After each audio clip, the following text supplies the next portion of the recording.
Hi friends, ನಮಸ್ಕಾರ ಎಲ್ಲರಿಗೂ. ಸುಮಾಸ್ vlogs Kannada ಚಾನಲ್ಗೆ ತಮಗೆಲ್ಲರಿಗೂ ಆತ್ಮೀಯವಾದ ಸ್ವಾಗತ. ಬನ್ನಿ, ಇವತ್ತು ಈಸಿಯಾಗಿ ಸೌತೆಕಾಯಿ ಸಾರು ಹೇಗೆ ಮಾಡೋದಂತ ನೋಡ್ಕೊಂಡ್ಬಿಡೋಣ. ಫಸ್ಟಿಗೆ ಸೌತೆಕಾಯಿಯನ್ನು ನೀಟಾಗಿ ಚೆನ್ನಾಗಿ ತೊಳ್ಕೊಂಡು ಆನಂತರ ಕಟ್ ಮಾಡ್ಕೊಳ್ತೀನಿ.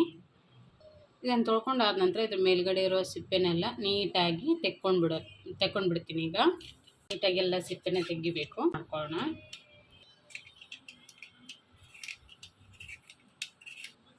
ಸಿಪ್ಪೆಲ್ಲ ತೆಗೆದಾದ ನಂತರ ಇದನ್ನು ಚಿಕ್ಕದಾಗಿ ಕಟ್ ಮಾಡ್ಕೊಳ್ತೀನಿ. ಈಗ ಮೀಡಿಯಮ್ ಸೈಜಲ್ಲಿ ಕಟ್ ಮಾಡ್ಕೋಬೋದು, ನಿಮ್ಗೆ ಎಷ್ಟು ಸೈಜ್ ಬೇಕು.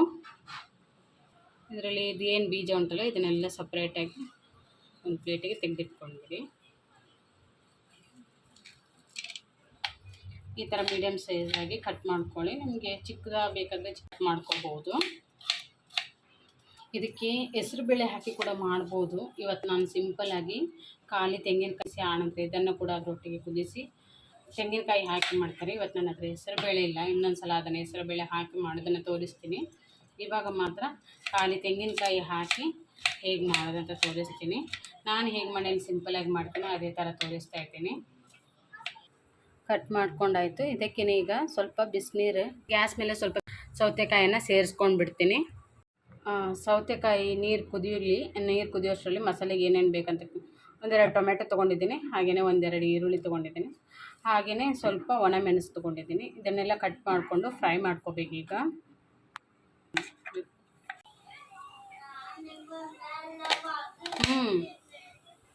ನೀರು ಕುದಿತಾ ಇದೆ. ಕಟ್ ಮಾಡ್ಕೊಂಡಿರೋ ಸೌತೆಕಾಯಿನ ಹಾಕೊಂಡ್ಬಿಡ್ತೀನಿ. ಇದಕ್ಕೇ ಸ್ವಲ್ಪ ಉಪ್ಪು ಮತ್ತು ಅರಿಶಿನ ಸೇರಿಸ್ಕೊಂಡು ಬಿಡ್ತೀನಿ.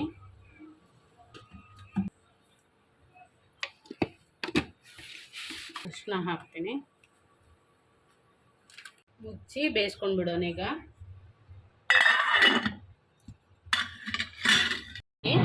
ಒಂದು 10ರಿಂದ 12 ಮೆಣಸಿನ್ಕಾಯಿ ಒಣಮೆಣಸು ತೊಗೊಂಡಿದ್ದೀನಿ, ಹಾಗೆಯೇ ಒಂದೆರಡು ಮೀಡಿಯಮ್ ಸೈಜ್ ಟೊಮೆಟೊ, ಹಾಗೆಯೇ ಒಂದು ಈರುಳ್ಳಿ ತೊಗೊಂಡಿದ್ದೀನಿ, ಸ್ವಲ್ಪ ಶಾಯಿ ಜೀರಾ ತೊಗೊಂಡಿದ್ದೀನಿ, ಹಾಗೆಯೇ ಒಂದು ಸ್ವಲ್ಪ ಚಕ್ಕೆ, ಒಂದು ಮರಾಠಿ ಮೊಗ್ಗು, ಒಂದೆರಡು ಕರಿಮೆಣಸು, ಹಾಗೆಯೇ ಒಂದು ಲವಂಗ, ಸ್ವಲ್ಪ 1 ಸ್ಪೂನ್ ಆಗುವಷ್ಟು ಕಡಲೆಬೇಳೆ ತೊಗೊಂಡಿದ್ದೀನಿ, ಏಕೆಂದರೆ ಸ್ವಲ್ಪ ತಿಕ್ನೆಸ್ ಬರಲಿಕ್ಕೆ.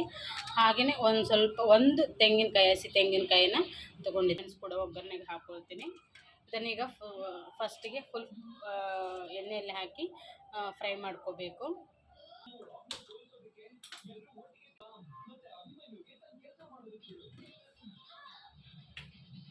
ಸ್ವಲ್ಪ ಎಣ್ಣೆ ಹಾಕ್ಕೋಬೇಕು. ಸ್ವಲ್ಪ ಫ್ರೈ ಮಾಡಲಿಕ್ಕೆ ಎಷ್ಟು ಬೇಕಷ್ಟು ಎಣ್ಣೆ ಹಾಕ್ಕೊಳ್ತಾ ಇದ್ದೀನಿ.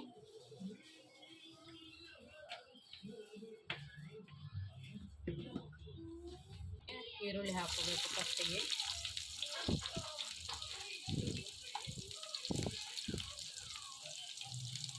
ಈರುಳ್ಳಿ ಸ್ವಲ್ಪ ಫ್ರೈ ಆಗ್ತಿದ್ದಾನೆ. ಹಾಗೆಯೇ ಹಸಿ ಕೊಬ್ಬರಿ ಹಾಕ್ಕೊಳ್ಬೇಕು. ಹಸಿ ಕೊಬ್ಬರಿ ಹಾಕ್ಕೊಂಡು ಇದ್ರದ್ದು ಹಸಿದು ಸ್ಮೆಲ್ ಹೋಗೋ ತನಕ ಎಲ್ಲನೂ ಚೆನ್ನಾಗಿ ಫ್ರೈ ಮಾಡಿ, ಹಾಗೆಯೇ ಒಣಮೆಣಸು ಕೂಡ ಹಾಕ್ಕೊಂಡು ಇದೇನು ಮಸಾಲೆ ಉಂಟಲ್ವ, ಕಡಲೆಬೇಳೆ ಹಾಗೆ ಚಕ್ಕೆ ಲವಂಗ ಅದನ್ನು ಕೂಡ ಹಾಕ್ಕೊಂಡು ಸ್ವಲ್ಪ ಲೋ ಫ್ಲೇಮಲ್ಲಿ ಇಟ್ಕೊಂಡು ಫ್ರೈ ಮಾಡಬೇಕು. ತುಂಬ ಸಿದಿಸಬಾರ್ದು. ಸಿದಿಸಿದ್ರೆ ಲಾಸ್ಟಿಗೆ ಟೊಮೆಟೊ ಹಾಕ್ಕೋಬೇಕು. ಸೇರಿಸ್ಕೊಂಡು ಟೊಮೆಟೊ ಒಂದು 2-3 ನಿಮಿಷ ಚೆನ್ನಾಗಿ ಫ್ರೈ ಆಗಬೇಕು. ಅದರೊಟ್ಟಿಗೆ ಸ್ವಲ್ಪ ಶುಂಠಿ ಬೆಳ್ಳುಳ್ಳಿ ಪೇಸ್ಟ್ ಕೂಡ ಹಾಕ್ತಾಯಿದ್ದೀನಿ. ಶುಂಠಿ ಬೆಳ್ಳುಳ್ಳಿ ಪೇಸ್ಟ್ ಕೂಡ ಹಾಕಬೇಕು. 1 ಚಮಚ ಹಾಕಿದರೆ ಸಾಕು. ಎಲ್ಲನೂ ಸೇರಿಸಿ ಚೆನ್ನಾಗಿ ಒಂದು 2-3 ನಿಮಿಷ ಚೆನ್ನಾಗಿ ಫ್ರೈ ಮಾಡ್ಕೋಬೇಕು. ಇದೆಲ್ಲ ಬೆಂದಾದ ನಂತರ ಸ್ವಲ್ಪ ಕೊತ್ತಂಬರಿ ಸೊಪ್ಪು ತೊಗೊಳ್ತೀನಿ. ಒಂದು ಅರ್ಧ ಕೊತ್ತಂಬರಿ ಸೊಪ್ಪು ತೊಗೊಂಡು ಇದನ್ನು ಹಾಕಿ ಸ್ವಲ್ಪ ಬಾಡಿಸ್ಕೋಬೇಕು. ಇನ್ನೊಂದು ಸ್ವಲ್ಪ ಲಾಸ್ಟಿಗೆ ಸಾಂಬಾರಿಗೆ ಸ್ವಲ್ಪ ಕಟ್ ಮಾಡಿ ಹಾಕ್ಲಿಕ್ಕೆ ಇಟ್ಕೊಂಡಿದ್ದೀನಿ. ಇದನ್ನು ಕೊತ್ತಂಬರಿ ಸೊಪ್ಪು ಹಾಕಿ ಬಾಡಿಸ್ಕೊಂಡು ಟೆಸ್ಟ್ ಮಾಡ್ಕೊಂಡು ರುಬ್ಬಿ ಇದೇನು ಸೌತೆಕಾಯಿ ಕುದೀತಾ ಇಲ್ವೋ ಅದಕ್ಕೇ ಹಾಕಬೇಕು. ಇದಕ್ಕೇ ಸ್ವಲ್ಪ ಅರಿಶಿನ ಹುಡಿ, ಮುಂಚೆನೇ ಸ್ವಲ್ಪ ಅರಿಶಿನ ಹಾಕಿದ್ದೀನಿ. ಅದಾದ ನಂತರ ಸ್ವಲ್ಪ ಗರಂ ಮಸಾಲ, ಸ್ವಲ್ಪ ಸಾಂಬಾರು ಪೌಡರ್, ಹಾಗೆಯೇ ಸುಗೆ ಪೌಡರ್ ಹಾಕಿ ಒಟ್ಟಿಗೆ ಚೆನ್ನಾಗಿ ಬ್ಲೆಂಡ್ ಮಾಡಬೇಕು. ಅಂದರೆ ಮಸಾಲೆ ಅದರೊಟ್ಟಿಗೆ ಬ್ಲೆಂಡ್ ಆಗುತ್ತೆ ಅನ್ನೋ ಕಾರಣಕ್ಕೋಸ್ಕರ ಅಷ್ಟೇ ಹಾಕ್ತಾಯಿದ್ದೀನಿ. ಸ್ವಲ್ಪನೇ ನೀರು ಹಾಕಿ ಚೆನ್ನಾಗಿ ಗಟ್ಟಿಯಾಗಿ ರುಬ್ಬಿ, ಯಾಕಂದರೆ ಮೊದಲೇ ಸ್ವಲ್ಪ ನೀರು ಹಾಕಿ ಬೇಯಿಸ್ಲಿಕ್ಕೆ ಇಟ್ಕೊಂಡಿದ್ದೀನಿ. ಅದು ಕೂಡ ನೀರು ಜಾಸ್ತಿ ಆದರೆ ಮತ್ತೆ ತೆಳುವಾಗಿ ಬಿಡುತ್ತೆ. ಸೊ ಇದನ್ನು ರುಬ್ಕೊಂಬರ್ತೀನಿ. ನೋಡಿ, ಮಸಾಲೆ ಈ ಥರ ತುಂಬಾ ನೈಸಾಗಿ ರುಬ್ಬಬೇಕು. ತುಂಬಾ ಸ್ಮೂತ್ ಪೇಸ್ಟ್ ಮಾಡ್ಕೋಬೇಕು ಮಸಾಲೆನ. ಇದನ್ನೀಗ ಸೌತೆಕಾಯಿ ಕುದಿಲಿಕ್ಕೆ ಇಟ್ಟಿದ್ಮೇಲೆ ಆಲ್ಮೋಸ್ಟ್ ಸೌತೆಕಾಯಿ ಕೂಡ ಬೆಂದಿದೆ. ಇನ್ನೇನು ಮಸಾಲೆ ಹಾಕಿ ಸ್ವಲ್ಪ ಹೊತ್ತು ಒಂದೆರಡು ಕುದಿಸಿ ಮತ್ತು ಒಗ್ಗರಣೆ ಹಾಕಿದರೆ ಆಯಿತು. ಈ ಮಸಾಲೆನ ಇದಕ್ಕೆ ಹಾಕ್ಕೊಳ್ತೀನಿ. ಈಗ ಮಸಾಲೆನ ಚೆನ್ನಾಗಿ ಹಾಕ್ಕೊಂಡು ಚೆನ್ನಾಗಿ ಮಿಕ್ಸ್ ಮಾಡಬೇಕು. ಸ್ವಲ್ಪ ಗಟ್ಟಿಯಾದರೆ ಅನ್ನದೊಟ್ಟಿಗೆ ಚೆನ್ನಾಗಿರುತ್ತೆ. ಅತಿ ತೆಳುವಾದರೂ ಕೂಡ ಅಷ್ಟು ಚೆನ್ನಾಗಿರಲ್ಲ. ಸ್ವಲ್ಪ ಗಟ್ಟಿಯಾದರೆ ದೋಸೆ ಚಪಾತಿಗೆಲ್ಲ ಇನ್ನೂ ಚೆನ್ನಾಗಿರುತ್ತೆ. ರೊಟ್ಟಿಗೆ ಕೂಡ ತುಂಬಾ ಚೆನ್ನಾಗಿರುತ್ತೆ. ಒಂದ್ಸಲ ಟ್ರೈ ಮಾಡಿ ನೋಡಿ. ನಾನು ಇಷ್ಟು ಗಟ್ಟಿ ಮಾಡಿದ್ದೀನಿ. ಇದು ಒಂದೆರಡು ಕುದಿಲಿ. ಅದಾದ ನಂತರ ಸ್ವಲ್ಪ ಒಗ್ಗರಣೆ ಹಾಕ್ಕೊಂಡ್ಬಿಟ್ರೆ ಸಾಂಬಾರಿಗೆ ಉಪ್ಪು ಸ್ವಲ್ಪ ಕಮ್ಮಿ ಆದರೆ ಹಾಕ್ಕೊಳ್ಬೋದು. ಒಗ್ಗರಣೆಗೆ ಸ್ವಲ್ಪ ಎಣ್ಣೆ ಹಾಕ್ತಾಯಿದ್ದೇನೆ. ಸ್ವಲ್ಪ ಎಣ್ಣೆ ಹಾಕ್ಕೊಂಡು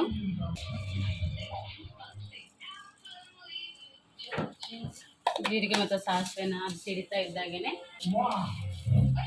ಸ್ವಲ್ಪ ಕರಿಬೇವು,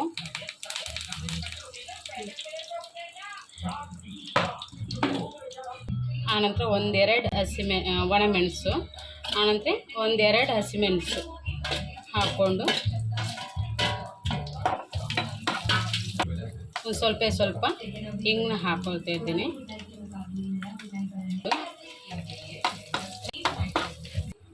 ಒಗ್ಗರಣೆನ ಕುದಿಯೋ ಸಾಂಬಾರಿಗೆ ಹಾಕಬೇಕು. ಮೇಲೆ ಸ್ವಲ್ಪ ಒಗ್ಗರಣೆ ಹಾಕಿ ಸ್ವಲ್ಪ ಒಂದು ನಿಮಿಷ ಸ್ವಲ್ಪ ಕಟ್ ಮಾಡ್ಕೊಂಡಿರುವಂಥ ಕೊತ್ತಂಬರಿ ಸೊಪ್ಪನ್ನು ಹಾಕಿ ಮಿಕ್ಸ್ ಮಾಡಿಕೊಂಡ್ರೆ ಸೌತೆಕಾಯಿ ಸಾಂಬಾರು ರೆಡಿ. ಹಾಗೆ ಚಪಾತಿ ರೊಟ್ಟಿಗೆ ಕೂಡ ತಿನ್ಬೋದು. ತುಂಬಾ ರುಚಿಯಾಗಿರುತ್ತೆ. ನಾನು ಹೇಗೆ ಸಿಂಪಲ್ಲಾಗಿ ಮನೆಯಲ್ಲಿ ಮಾಡ್ತೀನಿ ಅದೇ ಥರ ಮಾಡಿ ತೋರಿಸ್ತಿದ್ದೀನಿ. ನಿಮ್ಮ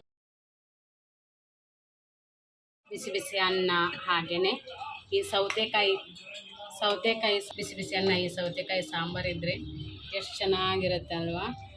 ನೀವು ಒಂದ್ಸಲ ಟ್ರೈ ಮಾಡಿ ನೋಡಿ ಹೇಗೆ ಬಂದಿತ್ತಂತ ನನಗೆ ಕಮೆಂಟ್ ಮಾಡಿ. ಇದರೊಟ್ಟಿಗೆ ನಮ್ಮ ಅಜ್ಜಿ ಊರಿಂದ ಮಾವಿನಕಾಯಿ ಉಪ್ಪಿನಕಾಯಿ ಮಾಡಿ ಕಳಿಸಿದ್ದಾರೆ. ಅದು ಕೂಡ ಇದ್ದರೆ ಊಟ ಅಂತೂ ತುಂಬಾ ಚೆನ್ನಾಗಿರುತ್ತೆ.